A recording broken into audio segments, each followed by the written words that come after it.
In front of me is OPPO Reno4 Z, and let me show you how to activate automatic spell check in this device. So first of all, just open the settings, then click on additional settings and reach keyboard and input method right here. Just mark it to open and now go to Gboard.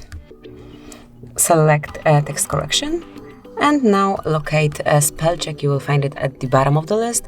So if you'd like to activate this feature, just use this switcher. And from now on it is active and your misspelled words will be marked while typing. And this is it. So this is how we can activate it. Obviously it can be turned off the same way, so just by tapping.